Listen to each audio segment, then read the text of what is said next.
Hello and welcome to A Star Tuition Point and Star Classes with Afzal Saifi. आज हम बात करते हैं प्रीपोजिशंस की। तो प्रीपोजिशन क्या होते हैं चलिए जानते हैं बहुत अच्छे से और इजी वे में। सबसे पहले फर्स्ट ऑफ ऑल डेफिनेशन।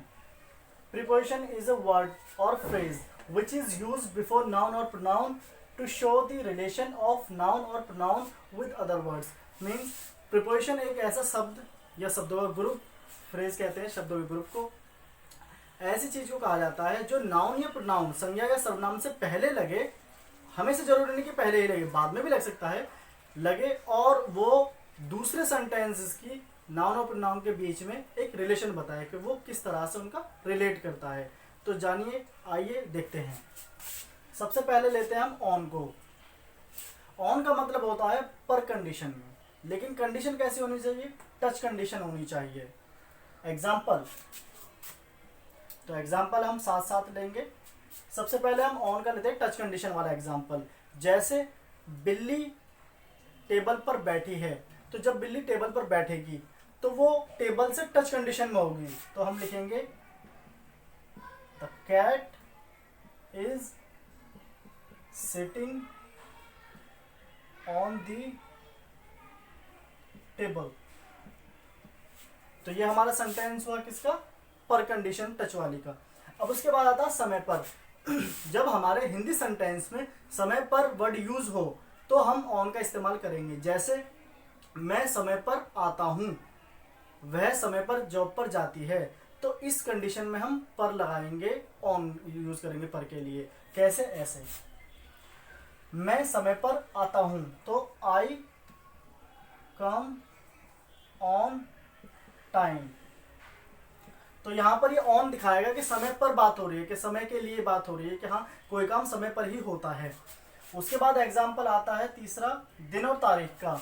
हम ऑन को अपने दिन और तारीख को इंडिकेट करने के लिए भी लगाते हैं। जब हम दिन की बात करेंगे सोमवार को, मंगल को, बुध को, तो उसके लिए भी हम ऑन का यूज करेंगे। और तारीख की बात करेंगे 15 तारीख, 7 तारीख, 8 तारीख, 15 अगस्त, तो उसके लिए भी हम ऑन का इस्तेमाल करेंगे। जैसे सबसे पहले दिन के लिए I play cricket on Sunday. मैं संडे को क्रिकेट खेलता हूँ, मैं रविवार को क्रिकेट खेलता हूँ। तो दिन के लिए हमें क्या लगाना है? ऑन लगाना है। उसके बाद तारीख के लिए शी विल कम ऑन 15 अगस्त। वह 15 अगस्त को आएगी, तो हमने यहाँ पे तारीख बताई है, तो इसीलिए तारीख के लिए और दिन के लिए भी हम क्या लगाते हैं? ऑन का इस्तेमाल करते हैं प्रीपोजिशन का। उसके बाद आते हैं सहारे के लिए। सहारा कैसे? सहारा मीन्स जब किसी का किसी को सहारा हो किसी वे में, तो उसके लिए भी हम ऑन का इस्तेमाल करते हैं। जैसे मैं पैदल जाता हूँ, तो पैदल जाता हूँ तो मैं पैदल चलने के लिए किसका सहारा लेता हूँ? मैं अपने पैर का सहारा लेता हूँ, मैं अपने। तो देखिए कैसे, मैं पैदल जाता हूं, तो आई गो ऑन फीट। मैं फीट पर जाता हूं, मैं पैरों पर जाता हूं, मैं पैदल चलता हूं, तो उसके लिए हम क्या यूज करेंगे? उसके लिए भी हम ऑन का इस्तेमाल करेंगे। अब उसके बाद बात आती है मशीन की, डिवाइस की। जब हम मशीन डिवाइस के लिए यूज करते हैं तो भी हम पर के लिए ऑन का ही इस्तेमाल करते हैं। जैसे मैं टीवी पर मूवी देख रहा हूं, तो I am watching movie on the TV. क्योंकि किसी भी क्या कहते हैं आविष्कार के लिए हम दा का इस्तेमाल करते हैं। जैसे टीवी, कंप्यूटर, इन सब के लिए हम दा का इस्तेमाल करते हैं इन्वेंशन के लिए, तो हम ऑन का इस्तेमाल करेंगे यहाँ किसी मशीनरी के लिए। अब उसके बाद बात आती है अवस्था की। अवस्था की मतलब कि कोई किस कंडीशन में काम है, उसके लिए भी हम ऑन का इस्तेमाल करते हैं। जैसे बिल्डिंग आग पर है, ये तो नहीं बोलते हम बिल्डिंग आग पर है, लेकिन हम बोलते हैं कि बिल्डिंग में आग लगी है, मतलब कि वो आग की अवस्था बिल्डिंग ने ले ली है, तो उसके लिए भी हम ऑन का ही इस्तेमाल करेंगे। जैसे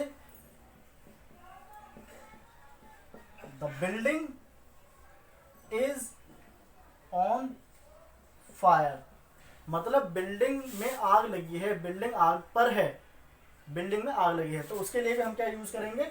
ऑन का इस्तेमाल करेंगे। तो ये थे यूज ऑन के, अच्छे से सीखिए। अब उसके बाद बात आती है ऑन टू की।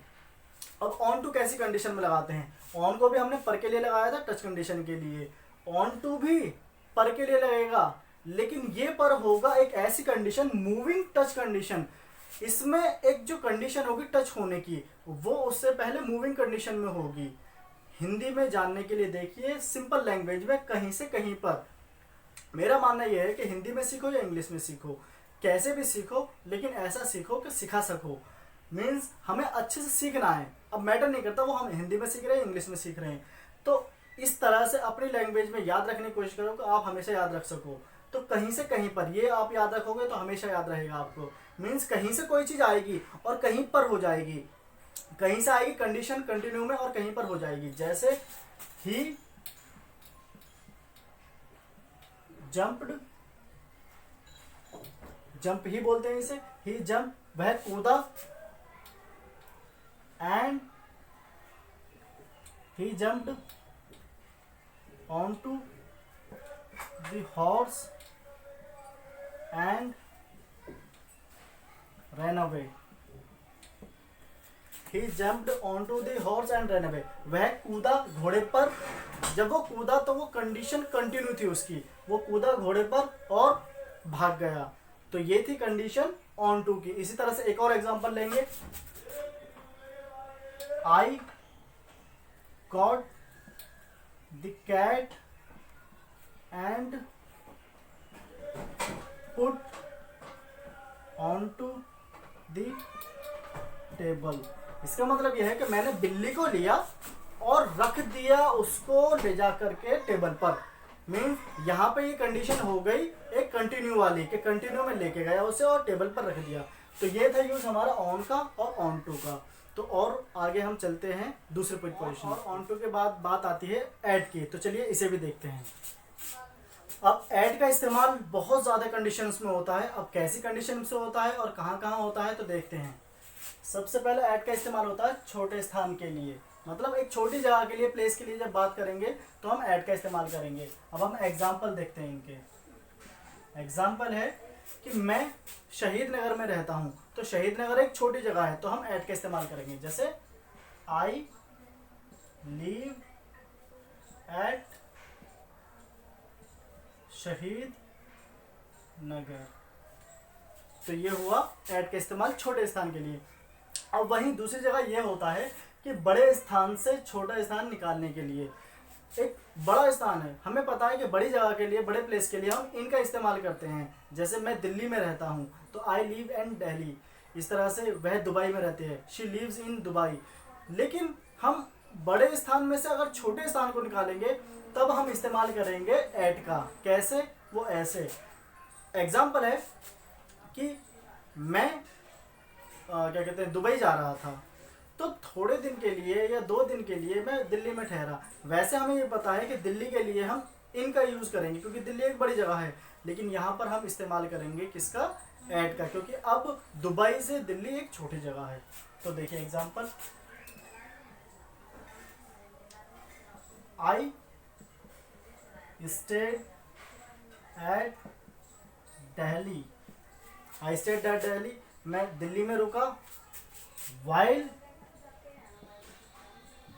गोइंग टू दुबई, मैं दिल्ली में रुका। दिल्ली के लिए वैसे इन लगाना था हमें, लेकिन क्योंकि बात हो गई है दुबई से, आई स्टेड एट दिल्ली, मैं दिल्ली में ठहरा। वाइल गोइंग टू दुबई, जब दुबई जा रहा था। तो ये था इस्तेमाल बड़े स्थान से छोटा स्थान निकालने के लिए, बड़े प्लेस से छोटा प्लेस निकालने के लिए। अब दूसरा यूज है समय के लिए। जब समय गिवन हो, जब समय दिया हुआ हो, तो भी हम ऐड का इस्तेमाल करेंगे। जैसे मैं 4 बजे उठता हूं तो I get up at 4 o'clock। तो मैं 4 बजे उठता हूं तो I get up at 4 o'clock given time में। उसके बाद बात आती है फेंकने के लिए। जब कोई किसी चीज पर कोई चीज फेंकता है, मारता है, तो उसके लिए हम ऐड का इस्तेमाल करते हैं। जैसे उसने मुझ पर पत्थर फेंका, तो ही फेंका, पास्ट इंडेफिनिट, तो ही थ्रू स्टोन एट मी। तो ये था फेंकने के लिए इस्तेमाल। अब उसके बाद है घूरने के लिए या गौर से देखने के लिए, मतलब स्टेयर वाली कंडीशन में, तो भी हम एट का इस्तेमाल करते हैं। जैसे वह बोर्ड को गौर से देख रहा था, या वह बोर्ड को घूर रहा था, या वह मुझे घूर रहा था, तो ऐसी कंडीशन में भी हम एट लगाते हैं। तो सेंटेंस है वह मुझे घूर रहा था, तो he was staring at me. तो ये था किसका यूज, घूरने के लिए या गौर से देखने के लिए। इसी तरह से अगर हम ये सेंटेंस बोले कि बोर्ड पर देखो, तो भी हम क्या कहेंगे, गौर से देखने के लिए बोलेंगे, तो हम बोलेंगे लुक एट दी बोर्ड। तो ये कंडीशन होती है। उसके बाद बात आती है उम्र की, एज की। जब हम एज की बात करेंगे, उम्र की बात करेंगे, तो भी हम क्या लगाएंगे, हम एट ही लगाएंगे। जैसे मेरी शादी 24 साल में हुई, तो आई गॉट मैरिड एट 24। तो 24 यहाँ पर इंडिकेट करेगा मेरी एज को, मेरी उम्र को।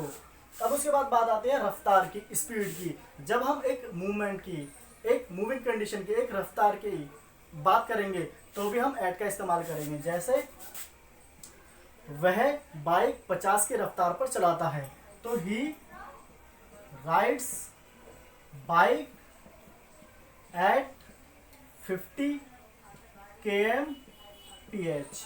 तो 50 kmph का मतलब क्या होता है, किलोमीटर पर आवर। तो वह बाइक चलाता है 50 की स्पीड पे। तो ये था रफ्तार के लिए। अब उसके बाद बात आते हैं कीमत की, कॉस्ट की। जब कीमत की बात करेंगे, हम कॉस्ट की बात करेंगे, तो भी हम एट का इस्तेमाल करते हैं। जैसे आम 50 रुपए किलो बिक रहे हैं, तो mangoes are selling at 50 rupees per KG. तो इसका मतलब है कि 50 रुपए किलो आम बिक रहे हैं, हमने कीमत बता दी। तो कीमत के लिए भी हम क्या लगाएंगे, एट का इस्तेमाल करेंगे। उसके बाद बात आती है पर की। अब पर के लिए कैसे होगी, पर मतलब होता है किसी एक्टिविटी के लिए। अगर कोई एक्टिविटी है, उसमें अगर कोई एक्टिविटी हो रही है, तो भी हम पर का इस्तेमाल करेंगे। एक कंडीशन है, जैसे वह दरवाजे पर खड़ा है, वह दरवाजे पर खड़ा है, तो वो एक छोटी जगह पे खड़ा है और एक्टिविटी है उसकी खड़े होने की, तो भी हम उस जगह पे क्या लगाएंगे, हम पर का एट का इस्तेमाल करेंगे। जैसे वह दरवाजे पर खड़ा है, तो he is standing at the door. अब दरवाजे पर के लिए हमने ऑन लगाया था पिछले प्रीपोजिशन में, लेकिन पर वो दरवाजे पर थोड़ा ही खड़ा है, वो तो दरवाजे पर खड़ा ना, तो छोटी कंडीशन पे खड़ा है, तो इसके लिए भी हम क्या यूज करते हैं, एट का इस्तेमाल करते हैं। और उसके बाद है किसी काम में बेहतर होने के लिए। मोस्टली हम बेहतर होने के लिए लगाते हैं एट का। बेकार होने के लिए भी हम एट का इस्तेमाल कर सकते हैं। जैसे वह गणित में अच्छी है, मतलब वह गणित में सही कर लेती है, तो she is good at maths. वह गणित में अच्छी है, वह गणित में बेहतर है, तो उसके लिए हमने एट का इस्तेमाल किया है। अब उसके बाद बात आती है एट नाइट। ये कुछ ऐसे शब्द हैं जो हमें याद रखने हैं कि यहाँ पर भी एट का इस्तेमाल होता है। जैसे एट नाइट रात में, एट नून दोपहर में, नून कहते हैं जब ठीक 12 बजे दोपहर के। एट डान, डान कहते हैं जब सुबह होती है, सुबह जब सूरज निकलता है उसे डान कहते हैं। एट डस्क, डस्क कहते हैं जब शाम होती है। तो at dawn, at dusk, at noon, noon, at night, at sunrise जब सूरज निकलता है, एट सनसेट जब सूरज छिपता है, एट मिडनाइट आधी रात, एट मिडडे आधे दिन। तो इन सभी कंडीशन के लिए भी एट का इस्तेमाल होगा। अब उसके बाद बात आती है लास्ट में किसी त्योहार के लिए या किसी अवसर के लिए भी हम एट का इस्तेमाल करते हैं। जैसे I will go to village, मैं गांव जाऊंगा। एट ईद, मैं ईद पर गांव जाऊंगा। बात तो आई पर की, पर के लिए तो हम ऑन लगाते हैं, हमने सीखा था लास्ट प्रिपरेशन में। लेकिन जब बात आ जाए किसी त्योहार की, किसी अवसर की, तो हम एट लगाते हैं। अब अवसर के लिए देखें, अवसर के लिए जैसे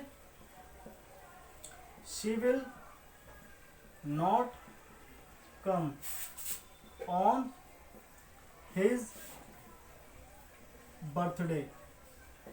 इसका मतलब है कि वह उसके बर्थडे पर नहीं आएगी। बर्थडे एक अवसर है, तो इसके लिए भी हमने क्या यूज़ किया है, सॉरी, एट का इस्तेमाल करेंगे। इसके लिए हमने क्या यूज़ किया है, एट का इस्तेमाल किया है। तो ये थी कंडीशन एट की। एट को काफ़ी जगह पे इस्तेमाल करते हैं, तो इसको अच्छे से समझिए, जानिए, सीखिए। तो आज हमने 3 प्रिपोजिशन सीखे हैं, ऑन, ऑन टू और एट। अब इन तीनों में कोई भी आपको कन्फ्यूज़न हो, कोई भी आपको क्वेरी हो तो ज़रूर पूछिए, और पेज के साथ बने रहिए हमारे के साथ। तब तक के लिए गुड बाय।